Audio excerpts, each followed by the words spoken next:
Hello നമസ്കാരം, എല്ലാവർക്കും പുതിയൊരു വീഡിയോയിലേക്ക് സ്വാഗതം. ഇന്ന് നമ്മൾ പുതിയൊരു സംരംഭവുമായിട്ടാണ് നിങ്ങളുടെ മുന്നിലെത്തുന്നത്. സംരംഭം എന്താണെന്ന് ചോദിച്ചു കഴിഞ്ഞാൽ നിങ്ങൾക്ക് മിക്കവർക്കും അറിയാവുന്നതാണ്. പക്ഷേ നമ്മളിൽ പലരും അത് ചെയ്യാനായിട്ടൊക്കെ വിമുഖത കാണിക്കും, അല്ലെങ്കിൽ അതിനെക്കുറിച്ച് കൃത്യമായ ഒരു അറിവ് നമുക്കുണ്ടായിരിക്കില്ല. അങ്ങനത്തെ ഒരു സംരംഭത്തെക്കുറിച്ചാണ് ഇന്ന് നമ്മൾ ഈ വീഡിയോയിലൂടെ വ്യക്തമാക്കുന്നത്. അതെന്താണെന്ന് നമുക്ക് നോക്കാം. അതിനു മുന്നേ നമ്മുടെ ചാനൽ സബ്സ്ക്രൈബ് ചെയ്തിട്ടില്ലെങ്കിൽ സബ്സ്ക്രൈബ് ചെയ്യുക. നിങ്ങൾക്ക് ഈ ഇൻഫർമേഷൻ ഇഷ്ടമായെങ്കിൽ കമൻറ്റ് ചെയ്യുക, ഷെയർ ചെയ്യുക.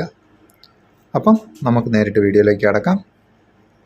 ഇന്ന് നമ്മൾ ഷെയർ ചെയ്യാൻ പോകുന്നത് ഒരു ബിസിനസ് സംരംഭമാണ്. ഇത് നമുക്ക് വീട്ടിൽ നിന്ന് ആരംഭിക്കാൻ സാധിക്കില്ല. ഒരു ചെറിയൊരു ഷോപ്പ് അല്ലെങ്കിൽ ഒരു കടമുറി നമുക്ക് ആവശ്യമാണ്. ഒരു 100 സ്ക്വയർ ഫീറ്റ് മുതൽ മുകളിലോട്ടുണ്ടെങ്കിൽ മിനിമം ഒരു 100 സ്ക്വയർ ഫീറ്റ് എങ്കിലും നമുക്കൊരു ഷോപ്പ് ആവശ്യമാണ്. അതുപോലെ തന്നെ ഒരു ഇൻവെസ്റ്റ്മെൻറ്റ് ആവശ്യമാണ്. പ്രൈമറി ആയിട്ടൊരു ഇൻവെസ്റ്റ്മെൻറ്റും നമുക്ക് ആവശ്യമാണ്. ഏകദേശം 1,00,000 രൂപയുടെ അടുത്ത് നിങ്ങളുടെ കയ്യിലെടുക്കാനുണ്ടെങ്കിൽ ഈ ബിസിനസ് നിങ്ങൾക്ക് സ്റ്റാർട്ട് ചെയ്യാവുന്നതാണ്. ഇത് നോക്കി നടത്താനായിട്ട് നിങ്ങൾ തന്നെ മതിയാകും, ഒരാൾ തന്നെ മതിയാകും നോക്കി നടത്താനായിട്ട്. അപ്പം ബിസിനസ് ഏതാണെന്ന് നമുക്ക് നീട്ടാതെ കാര്യത്തിലേക്ക് അടക്കാം. ആ ബിസിനസ്സാണ് കൺസ്ട്രക്ഷൻ എക്യുപ്മെൻറ്റ്സിൻ്റെ റെൻ്റൽ. കൺസ്ട്രക്ഷൻ എക്യുപ്മെൻറ്റ് റെൻറ്റിന് കൊടുക്കുക, അതുവഴി ഒരു നല്ലൊരു വരുമാനം ഉറപ്പാക്കുക. അതാണ് നമ്മൾ ഇന്നത്തെ ബിസിനസ് കൊണ്ട് ഉദ്ദേശിക്കുന്നത്. ഇന്ന് ധാരാളം വീട് പണികൾ നടക്കുന്നുണ്ട്.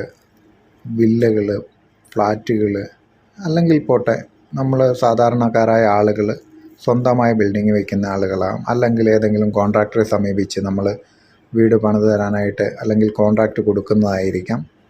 അതുമല്ലെങ്കിൽ മറ്റു പലതരമുള്ള കൺസ്ട്രക്ഷൻ വർക്കുകൾ. ഇവയ്ക്കെല്ലാം പണിക്കാർ മാത്രം, ലേബർമാർ മാത്രം പോരാ. പുതിയ പുതിയ ടെക്നോളജികൾ, എക്യുപ്മെൻറ്റ്സ് ധാരാളം ആവശ്യമായി വരുന്നു. അതിന് സപ്പോർട്ടീവായിട്ടുള്ള ഉപകരണങ്ങൾ ആവശ്യമായി വരുന്നു. ഇവയെല്ലാം നമുക്ക് വാങ്ങിച്ച് നമ്മളൊരു കൺസ്ട്രക്ഷൻ പ്രോജക്റ്റ് മുന്നോട്ട് കൊണ്ടുപോകാമെന്ന് പറഞ്ഞു കഴിഞ്ഞാൽ അത് നടക്കുന്ന കാര്യമല്ല. അത് വളരെയധികം ചിലവുണ്ടാക്കുന്ന കാര്യമാണ്. അതുകൊണ്ടാണ് കൺസ്ട്രക്ഷൻ എക്യുപ്മെൻറ്റ് റെൻറ്റിന് കൊടുക്കുക, അതിന് വേണ്ടിയിട്ടൊരു ഷോപ്പ് തുടങ്ങുക. അപ്പം ആളുകളൊക്കെ ഇപ്പോൾ ചെയ്തു വരുന്നൊരു രീതി എന്ന് പറഞ്ഞു കഴിഞ്ഞാൽ വലിയ വലിയ കമ്പനികളൊക്കെ അവരധികം എക്യുപ്മെൻറ്റ്സ് ഒന്നും സ്വന്തമായി വാങ്ങിക്കാറില്ല. അവരത് പല സ്ഥലങ്ങളിൽ നിന്ന് വാടകയ്ക്ക് എടുക്കുകയാണ് ചെയ്യുന്നത്.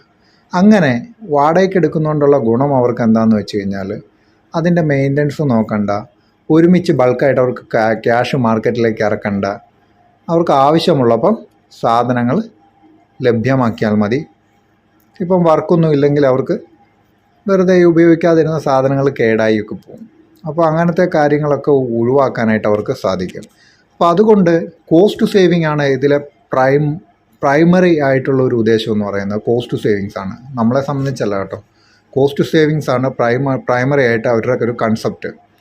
അതുപോലെ എക്യുപ്മെൻറ്റ്സ് ആൻഡ് സർവീസ്, അതൊന്നും അവർ ശ്രദ്ധിക്കേണ്ട ആവശ്യം വരുന്നില്ല. ഇപ്പോൾ ആരാണോ ഇത് റെൻറ്റിന് എടുത്തുകൊണ്ട് പോകുന്നത് അവർക്ക് ഇതിൻ്റെ ഒന്നും നോട്ടമൊന്നും ആവശ്യം വരുന്നില്ല. ഇന്നത്തെ സാഹചര്യങ്ങളിലാണ് നമ്മളെപ്പോലുള്ള ബിസിനസ് ചെയ്യാൻ ആഗ്രഹിക്കുന്ന ആളുകൾക്ക് കൺസ്ട്രക്ഷൻ എക്യുപ്മെൻറ്റ്സ്, അതായത് power tools, construction equipments, scaffoldings, welding മെഷീന്, കട്ടർ, ഗ്രൈൻഡർ, ഡ്രില്ലർ, അങ്ങനെ വരുന്ന മിക്സറുകൾ, നമ്മുടെ കോൺക്രീറ്റ് മിക്സറുകൾ, ഇതൊക്കെ നമുക്ക് റെൻറ്റിന് കൊടുക്കാൻ പറ്റും. ഈ റെൻറ്റ് വ്യവസ്ഥ എങ്ങനെയാണെന്ന് ചോദിച്ചാൽ ഡെയിലിയാണ്. സാധാരണ എല്ലായിടത്തും ചെയ്യുന്നതും റെൻറ്റ് ഡെയിലിയാണ് ചെയ്യുന്നത്.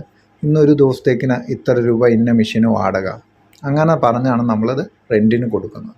അപ്പം നിങ്ങൾക്കത് കറക്റ്റായ നല്ല എക്യുപ്മെൻറ്റ്സൊക്കെ ഫസ്റ്റ് ഇൻവെസ്റ്റ്മെൻറ്റിൽ നിങ്ങൾ വാങ്ങിച്ചു വയ്ക്കുക. ഫസ്റ്റ് തന്നെ നിങ്ങൾ വാങ്ങിക്കുമ്പോൾ മോശമായിട്ടുള്ള ഉപകരണങ്ങൾ വാങ്ങിച്ചു വയ്ക്കാൻ ശ്രമിക്കരുത്. കാരണം നമ്മുടെ ഈ എക്യുപ്മെൻറ്റ്സൊക്കെ ഇപ്പം മോശമായിട്ടുള്ള ഉപകരണങ്ങൾ വാങ്ങിച്ചു വെച്ച് കഴിഞ്ഞാൽ പെട്ടെന്ന് ചീത്തയായി പോകും. അപ്പം പിന്നെ നമുക്ക് ഇൻവെസ്റ്റ്മെൻറ്റ്, അതിന് മേളിൽ ഇൻവെസ്റ്റ്മെൻറ്റ് വീണ്ടും വരും. അപ്പം നമുക്ക് നഷ്ടമാവും. നമ്മൾ എപ്പോഴും തിരഞ്ഞെടുക്കേണ്ട ഒരു രീതി, ഉപകരണങ്ങളൊക്കെ വാങ്ങിക്കുമ്പോൾ എപ്പോഴും നല്ല ക്വാളിറ്റിയുള്ള ഉപകരണങ്ങൾ നമ്മൾ വാങ്ങിക്കുക. അതിന് സർവീസ് കിട്ടുന്നതായിരിക്കണം. ഉപകരണങ്ങൾ നമ്മളല്ല കൈകാര്യം ചെയ്യുന്നത്, ശരിയല്ലേ? നമ്മളിത് മറ്റുള്ള ആളുകൾക്ക് കൊടുത്തു വിടുകയാണ് ചെയ്യുന്നത്. അപ്പോൾ അവരത് കൊണ്ടുപോയി എങ്ങനെ ഉപയോഗിക്കുന്നത് എന്നൊന്നും നമുക്ക് പ്രവചിക്കാൻ പറ്റത്തില്ല. അപ്പോൾ അതുകൊണ്ട് നമുക്ക് സർവീസ് കിട്ടുന്ന നല്ല ഉപകരണങ്ങൾ, നല്ല കമ്പനികളുടെ ഉപകരണങ്ങൾ വേണം നമ്മൾ വാങ്ങി വെക്കാനായിട്ടുള്ളത്. മിഷനറീസ് വാങ്ങിക്കുമ്പോഴും ആയിക്കോട്ടെ, ഇതുപോലുള്ള മറ്റ് സ്കഫോൾഡിങ് മെറ്റീരിയലൊക്കെ വാങ്ങിക്കുമ്പം, സ്കഫോൾഡിങ്ങിനൊന്നും സർവീസ് കിട്ടാറില്ല, പക്ഷേ അത് വാങ്ങിക്കുമ്പം നല്ല ക്വാളിറ്റിയുള്ള മെറ്റീരിയൽസ് വേണം സ്കഫോൾഡിങ്ങിനൊക്കെ ഉപയോഗിക്കാനായിട്ട്. അതിനൊക്കെ ഒരു സ്റ്റാൻഡേർഡ് ഉണ്ടാവണം. ഇല്ലെങ്കിൽ സ്കഫോൾഡിങ്ങിൻ്റെ മുകളിൽ നിന്ന് വർക്ക് ചെയ്യുന്ന സമയത്ത് ഈ സ്കഫോൾഡ് എല്ലാം കൂടെ ചെരിഞ്ഞു പോവുമോ, അല്ലെങ്കിൽ അത് താഴേക്ക് പോവുമോ, മെറ്റീരിയൽ കൊള്ളാഞ്ഞിട്ട് അത് വളഞ്ഞു പോവുമോ ഒടിഞ്ഞു പോവുമോ ഒക്കെ ചെയ്ത് അപകടം ഉണ്ടായിക്കഴിഞ്ഞ് കഴിഞ്ഞാൽ തീർച്ചയായിട്ടും അത് നിങ്ങളുടെ തലയിൽ തന്നെ വരും. സ്കഫോൾഡിങ് പ്രൊവൈഡ് ചെയ്യുന്ന ആളുടെ തലയിലാണ് അതിൻ്റെ കുറ്റം വരിക. അപ്പോൾ അതുകൊണ്ട് സ്കഫോൾഡിങ് മെറ്റീരിയൽ എപ്പോഴും നല്ല ക്വാളിറ്റി ഉള്ള മെറ്റീരിയൽ നോക്കിയിട്ട് വേണം വാങ്ങിക്കാനായിട്ട്. എക്യുപ്മെൻറ്റ്സ് എപ്പോഴും സർവീസുള്ള എക്യുപ്മെൻറ്റ്സും നല്ല കമ്പനികളുടെ എക്യുപ്മെൻറ്റ്സും തിരഞ്ഞെടുക്കാനായിട്ട് ശ്രമിക്കുക. പിന്നെ റെൻറ്റിന് കൊടുക്കുമ്പം ചില കാര്യങ്ങൾ നിങ്ങൾ ശ്രദ്ധിക്കണം. എപ്പോഴും അത് സർവീസബിൾ ആയിരിക്കണം. എക്യുപ്മെൻറ്റ്സ് എല്ലാം സർവീസ് ചെയ്തിട്ടുള്ളതായിരിക്കണം, ടൈം പീരീഡിൽ സർവീസ് ചെയ്തിട്ടുള്ളതായിരിക്കണം. കൊടുക്കുന്നതിന് മുന്നേ ഉറപ്പ് വരുത്തുക അതിൻ്റെ കേബിളുകളൊന്നും പൊട്ടിയിട്ടില്ല എന്നുള്ളത് ഉറപ്പ് വരുത്തുക. അത് വർക്കിംഗ് കണ്ടീഷനിലാണ് എന്നെല്ലാം ഉറപ്പ് വരുത്തിയതിന് ശേഷം വേണം കൊടുക്കാൻ. അതുപോലെ തിരിച്ച് നിങ്ങൾ എടുക്കുന്ന സമയത്തും ഇവയെല്ലാം ഉറപ്പ് വരുത്തിയിട്ട് വാങ്ങിക്കുക. അപ്പം നിങ്ങൾക്ക് ഈ ഒരു ബിസിനസ്സിൽ ആദ്യമായിട്ട് മിനിമം ഒരു 1 ലക്ഷം രൂപയെങ്കിലും നിങ്ങൾക്ക് ഇൻവെസ്റ്റ്മെൻറ്റ് വേണ്ടി വരും. ആ ഇൻവെസ്റ്റ്മെൻറ്റിൽ നിങ്ങൾക്കിത് സ്റ്റാർട്ട് ചെയ്യുകയാണെങ്കിൽ നല്ല രീതിയിൽ നിങ്ങൾക്ക് വരുമാനം ഉറപ്പാക്കാം. ഒരിക്കലും നഷ്ടം സംഭവിക്കില്ല. നല്ല രീതിയിൽ തന്നെ വരുമാനം ഉറപ്പാക്കാവുന്നതാണ്. ഇതിന് റെൻറ്റ് ചാർജൊക്കെ വരുന്നത് ഏറ്റവും കുറഞ്ഞത് 80 രൂപ മുതൽ 500 രൂപ വരെ ഒരു ദിവസം നിങ്ങൾക്ക് ഒരു എക്യുപ്മെൻറ്റ്സിൽ നിന്ന് റെൻറ്റ് കിട്ടാൻ സാധ്യതയുണ്ട്. ഓരോ എക്യുപ്മെൻറ്റ്സ് അനുസരിച്ചും റെൻറ്റ് വ്യത്യാസം ഉണ്ടായിരിക്കും. അപ്പോൾ അതനുസരിച്ച് നിങ്ങൾക്ക് വരുമാനവും നിങ്ങൾക്ക് പ്രതീക്ഷിക്കാവുന്നതാണ്. നമ്മുടെ പല സ്ഥലങ്ങളിലും ഇന്ന് റെൻറ്റ് എക്യുപ്മെൻറ്റ്സ് ജസ്റ്റ് സ്റ്റാർട്ട് ചെയ്തിട്ടേ ഉള്ളൂ. നിങ്ങളുടെ ഒന്നും മേഖലയിൽ ഇങ്ങനെ റെൻറ്റിന് കൊടുക്കുന്ന സാധ്യതകൾ അല്ലെങ്കിൽ ഷോപ്പുകളൊന്നും ഇല്ലെങ്കിൽ നിങ്ങൾ തീർച്ചയായിട്ടും പരിഗണിക്കാവുന്ന ഒരു ബിസിനസ്സാണ് എക്യുപ്മെൻറ്റ്സ് റെൻറ്റിന് കൊടുക്കുന്നത്.